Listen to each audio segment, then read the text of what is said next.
Hi guys, welcome back to my YouTube channel. Make sure to like and subscribe to the channel for Reddit cheating stories like these. Without further ado, let's get started. I just got cheated on, and I don't know how to move on with my life. Hello, everyone. This is my first Reddit post, and it's about something that never occurred to me. I'm a 21-year-old woman who will graduate from college in a few months. I've had a difficult existence, but things have seemed to be improving in recent months. They just recently broke up again, and my ex-boyfriend was the reason. Before I go to my cheating ex-boyfriend, there are a few things you should know. For the last 2 years, I considered myself a lesbian, since the only other person I've ever loved was my female best friend, and the notion of male genitalia made me sick. I've had a lot of trauma with males, as well as daddy problems, and it persuaded me that I couldn't be with a guy. Until Adam came along 20. Adam was my first buddy. We met in September of last year and didn't become truly good friends until October. We did everything together, from library research to park visits to swimming. He was kind to me. When we went outdoors and it was below freezing, he handed me his gloves. When I was sad and couldn't stop sobbing, he brought me to the park and showed me all his thinking places. He was incredibly kind and always eager to listen. When I was feeling like I had nothing positive about myself, he wrote me a message explaining everything about me that was likable.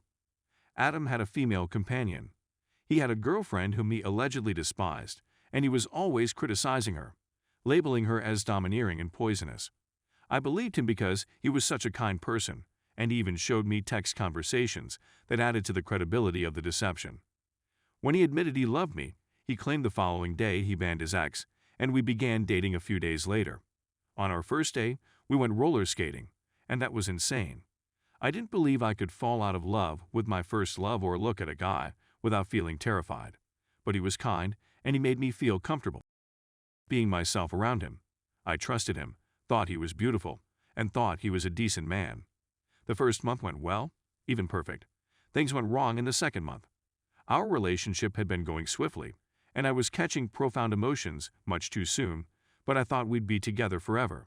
He felt that way about me, the last person I'd ever love, but I didn't know it didn't apply to him.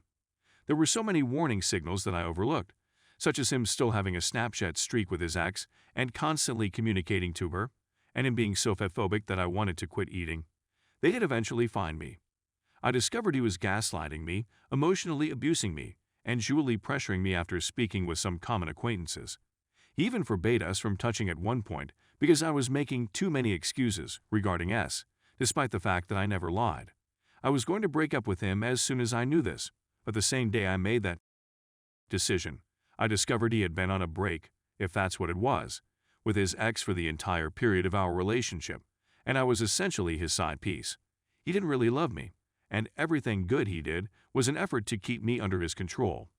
And everything he stated was a lie, and I'm still finding out fresh lies from him. We made plans for the future, and they were all nonsense. Edit. Since I didn't provide much background, I simply wanted to mention a couple things he's done.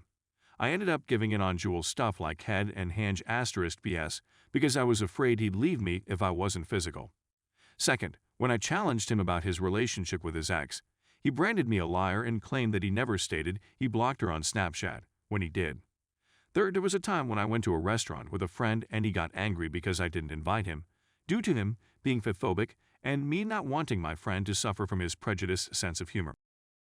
And he ended up going there too with a mutual friend, and he ended up ignoring me even when I said hi, texting memes to a guy who usually harassed me, and making incredibly cruel comments about my friend to our mutual friend. Fourth, he lied about girls not liking him in high school, the cause of his cancer, why his father smokes weed. Said it was for back pain, but it turns out it's for extreme, borderline abusive anger issues, and his ex being toxic. Turns out she's incredibly sweet, and he just wanted to play the victim. All of this I learned since one of our common acquaintances went to high school with him. I'd appreciate some advice. It's just been a week, yet I'm still furious and resentful. Every time I see him, I become so hot that I want to scream. How should I proceed? Now look at some replies. Calm, you get mad, really mad, cry, scream, in a pillow if necessary, break something, hit something, safely, listen to sad horrible music, watch terrible sad movies. Then tomorrow wake up, get ready, and start the rest of your wonderful life without that freaking loser. Focus on getting the FK out of college and having an amazing life. This is just a small blip in it that will teach you very valuable lessons in future relationships. So learn them, and next time remember this. You got this, and you will do great things. Just remember life is very hard and really sucks. You want to be with someone that makes it suck less, brings the absolute best out of you and makes you smile. If they make your life harder, bring out the worst in you, and make you cry, you are better off alone. Op says, thank you. I've been trying to focus on the future while giving myself time to mourn our love as well. It's hard juggling both, but it's important that I keep moving. It just sucks right now because he's like a parasite sucking all the good out of me, and I keep thinking about how much I want the memory of him wiped from my brain. I should view him as a lesson though. Yeah, it sucks this happened, but he isn't the end or the only person out there for me. I have to keep reminding myself of that until I know it's the truth. Next calm. Honestly, you're too emotionally invested in this. You have to take a step back and put your emotions to the side and dissect all that he did to you. The more you can see the game he played and how you fell for it, the less you will find that you actually love him.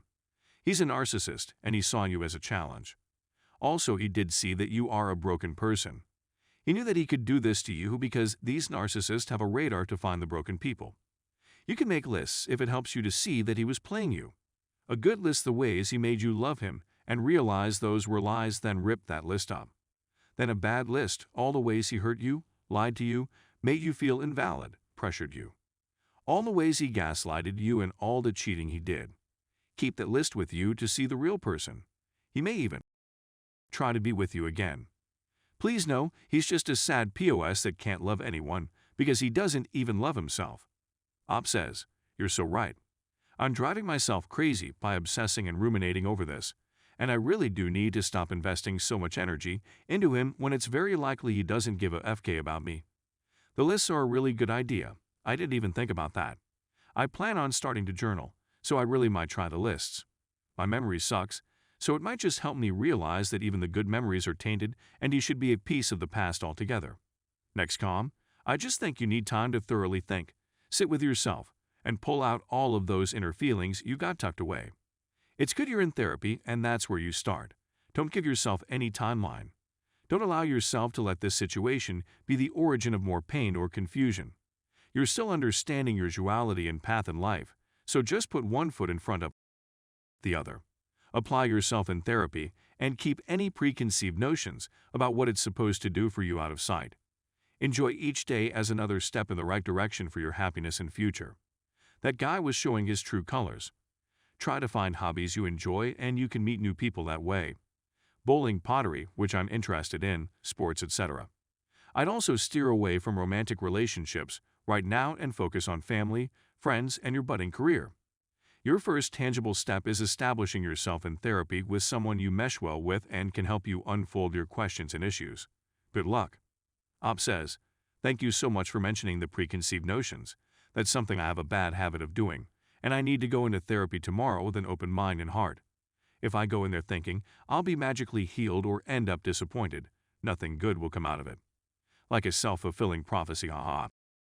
Next calm might seem as a weird pitch, but try to use empathy, even though it's probably hard. Try to understand why he did those things, not as an excuse for him, but for understanding the psychological function of the person. Try to envision all the reasons he acted poorly and what he lacked in situations that needed more maturity and compassion. The fastest way and the healthiest way to move on IMO is to grow a sort of pity for the person because he wasn't able to be a better person because of his unresolved issues. Realize that you are not the reason for his actions. We all have our demons we fight, and no one showed us how to manage self. Keep your head up, don't question your self-worth, and strive to be a better person each month. I wish you peace. Op says, I really like this idea a lot. I've been villainizing him, and all my friends have warned me against that because the minute you make someone a villain, you lose a part of yourself and stall your healing process. It ends up so unresolved. I appreciate you mentioning this because it's so toxic to get into a cycle of hating someone and dehumanizing them. Eventually, I gotta realize he's a person too, and he get up exponentially, but there's always a reason someone does what they do. Thanks for reading.